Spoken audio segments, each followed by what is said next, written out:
Welcome to the Real Voices podcast, where we explore the personal journeys of real estate professionals through their own unique challenges and successes. Real Voices is brought to you by Equitable Title and Escrow, providing a better approach to title and escrow through team support and innovative services. Welcome to another great episode. We have another great guest. We have Thanaas with us today. Thank you for joining us, Donna. I appreciate it. Thank you for inviting me to join. You're welcome. So tell me, how long have you been in the industry? Who do you serve, and what got you into the business? I have been in the industry for a long time. Okay. Just 5 years. Okay. But the first few years of which I was just a part-time, not really doing real estate, because I was a full-time teacher. I have been beginning of or end of 2020, I was teaching for 17 years. Okay. And I started the real estate in 2016, but I was doing it part-time, so I wasn't really making any deals. In 2021 is when I started full-time, and I am killing it. Killing it already, huh? Yes. Awesome. So tell me, back in 2016, what was it that made you decide to go through school and take the test and pass it? What was that? Obviously, when you are a teacher, you are all about public service and helping others. So I love, it's in my blood to help others and be of help and get them excited about stuff. So when we bought our house, our agent was really nice and very helpful.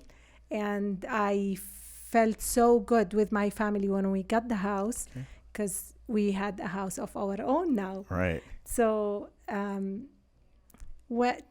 seeing that, I wanted to make other people happy also getting their own homes. And in addition, I wanted to be free because I taught for so long. So I wanted something where I can schedule my own time and go anytime I want in the morning. Okay, makes sense. Yes, I wanted more freedom. Huh? Yes. So,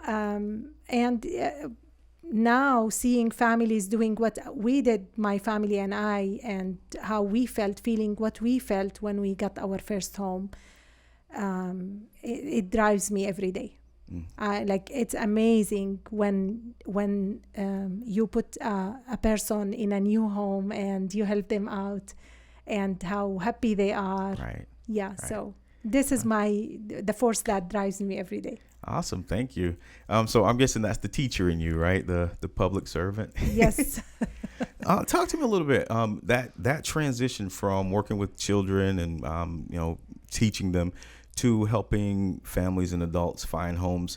What have you brought from that to your new job, your new calling, whatever you want to call that? I taught kindergarten. Oh, okay. So persistence. It's like herding cats. Yes, persistence. So there is no deal that's hard for me to do, or I don't give up. And I always encourage my clients to not give up in this crazy market. You know how it is. But persistence, I think, number one. And what did I also bring is being a researcher all the time. I like to help my clients even after we make the deal and they get their house. I just keep, whenever they ask me something, I work hard until I get them the right answers. Thanks. Okay. So you mentioned that one of your reasons for coming over was freedom. That's a lot of reasons, the reason why a lot of people come over to the industry, but then they find that they don't have as much freedom as they thought they were going to have. They're working on the weekends and working, all those things. So have you felt that you still have control over that? How have you gone about doing that? And I enjoy working. Okay. And even on the weekend, especially in this market. So I'm working even the weekends and weekdays and nights, sometimes until 1 p.m. I have people calling me, or I'm calling them to make sure that we got something signed, or an issue sorted out or something. But to me, this is freedom also. Being able to help and being able to work and make deals, this is freedom. Okay. So I like it. So it's freedom is in the eye of the beholder, I guess. Yes, it could be. it's Okay, freedom. I'm it. not tied. I'm doing it I'm choosing to pursue this. So this is free. I appreciate that perspective. Thank you. I appreciate that. So where are you from? You don't get the accent? Yeah, a little bit. I don't want to say it. I just got in my head. I'm over here like, go ahead. Make a guess. I was gonna say either somewhere in the Middle East. I'm thinking like, oh my God, you got it!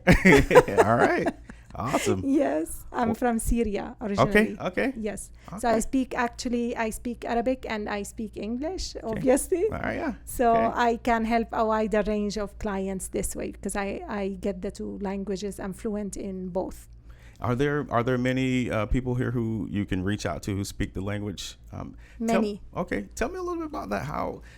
How have you been able to capture that business and let them trust you, I guess, as a woman?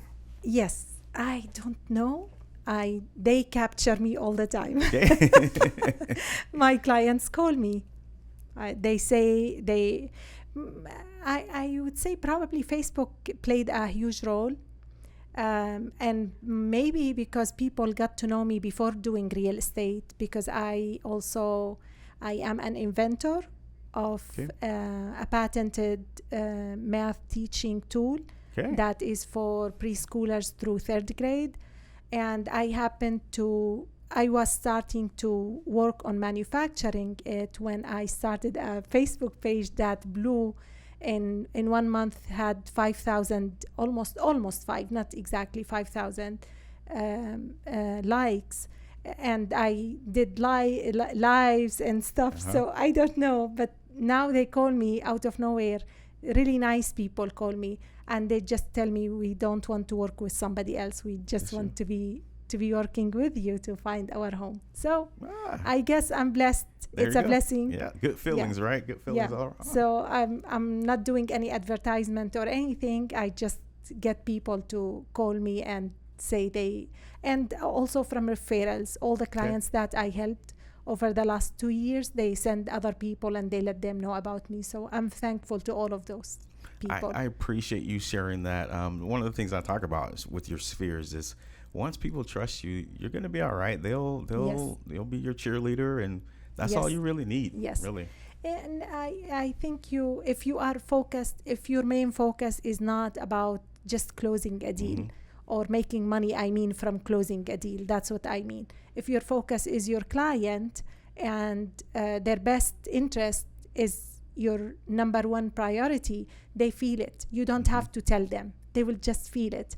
And then I can see them going and referring their friends or family to somebody else. They will go back and going back to you. Right. Wow. Thank you. So it's a blessing. Thank you. Thank God. So growing up, how long have you been in the States? In this state? Just the United States. Yes, in this state since January 1st, 2009. Okay. But in the States, it's like around 22 years or so, 23 years, something. Okay, so 1 year older than my oldest daughter. So tell me a little bit about your upbringing in Syria, right? Okay. Who was your role models? Like, what did you look up? Who did you look up to, and what did you think you'd be when you grew up? I would say my mom and dad.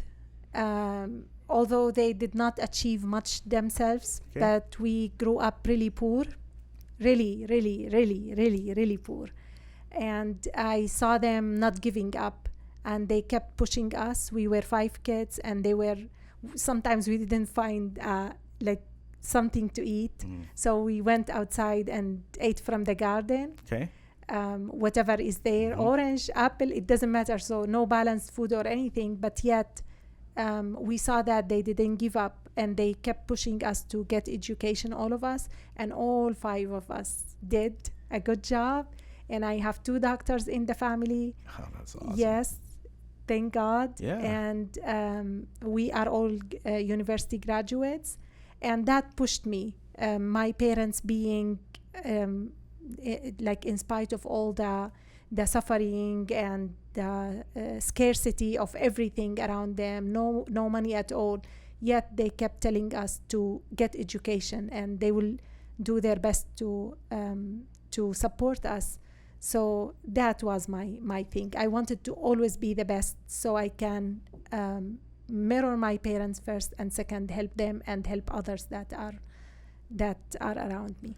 Man, I appreciate you sharing that. It's so, to me, that's fascinating. Oftentimes, when there's poor parents, the parents' mentality is poor as well, and so they tell their kids that they can't do anything either. It's just, this is the way it is. And so well, you were blessed to have some parents who had foresight for that. So thanks for sharing God. that. Thank you for sharing that. Thank you. So I guess during all that time, what do you think your greatest lesson you learned from them? From them? Yeah. Persevere and don't give up, and also help others and support others as they supported me, like financially and every other way. I would like to also be able to support others, and in our business right now, I want to be not just an agent who just makes a deal. I want to support the families that I sell or buy houses for. I want to definitely support them in every way possible that I can. Thank you. As far as your business, where do you foresee your business being? 5 years. Do you have plans to move forward like that, or you just fly by the seat of your pants, kind of a gal? I don't have any plans. I feel like God is planning it for me, even my time. I came for a reason here, and He's taking me places, and I can feel it.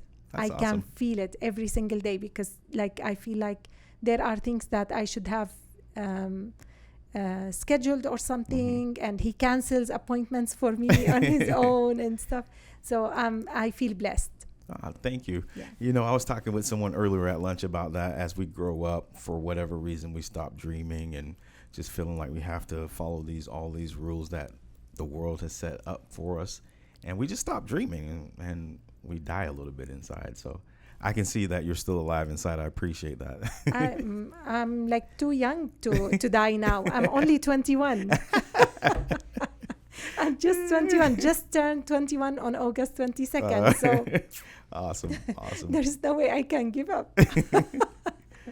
So when you came over to the States, I love when I'm talking with immigrants and they're explaining what their thoughts were and what the reality was. Could you talk to me a little bit about that? The things you thought about America, and then when you got here, how it really was for you. What the difference was? When I first came, I thought only Little House on the Prairie or Cowboys. Yes. Cowboy Land. That was all that was on TV? Kind of. Okay. I mean, yeah, I didn't know much or what to expect. When I came here, it's the land of opportunity. Okay. You can start at any age you are. You can. I came with a bachelor's degree from back home. I have my master's now, and I was planning on a PhD, for example, and I could at any age. In other countries, probably you are more limited, especially where I came from. You are more limited. You can start a business anytime you want. So I would say the land of opportunity. We are lucky to be here. I really do. You appreciate can buy it. a house anytime you want. And if you pick the right agent. That was a little plug right there. I like it. I appreciate your perspective. It really is refreshing, because I can be so cynical about the country that I grew up in. So thank you so much. If I were to, I guess, talk with one of your kids and ask them something that mom's always teaching, what do you think they'd say to me? Something that you really wanted to instill in them. In my own kids? In your own kids, yeah. Okay. I have 2 girls, so Okay. I want them to be strong, Okay. and not to give up, and to keep going, and to help others. That's what I want. And to also, very, very important, to be solid in their love of God and others. Just thinking about the service, you mentioned that multiple times in our conversation. It seems like that's important to you. Why is that so important for you? What do you think? Okay. So I was just talking to a friend a few minutes ago when I was driving here, and I was telling that friend how nobody leaves this earth with something in their hand, or like money or like properties or anything. So the actual thing that we might leave with is the thoughts of others and their love and their support. So I think that the only one thing that should be of value to us is how much we support others, not how much we make or how we live or what we eat this morning or in the afternoon, or if we go for a vacation, or it's all like things that don't last. But when you support somebody else in any way possible, that will make them a better person, and that's what counts. I like it. Thank you. Thank you. What's your favorite book? I'm not reading recently. No reading? Let me see. I would think it is, let me see. I forgot the name of the book even. You know what it's? Well, I guess when I ask that, it's just usually Let's say kids books in general. Okay, that's cool. What about picture books? Okay, so that's your forte, comics and things like that. No. Okay, just picture books from kids. I was a teacher the whole entire time. That's what Yeah. I'm thinking of the places you'll go.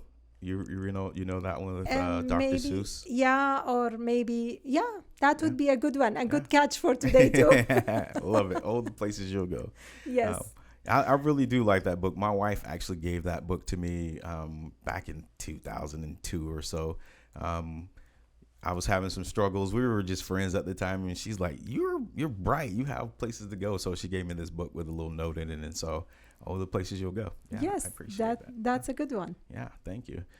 So I guess I first of all, I appreciate you coming on today. I really do.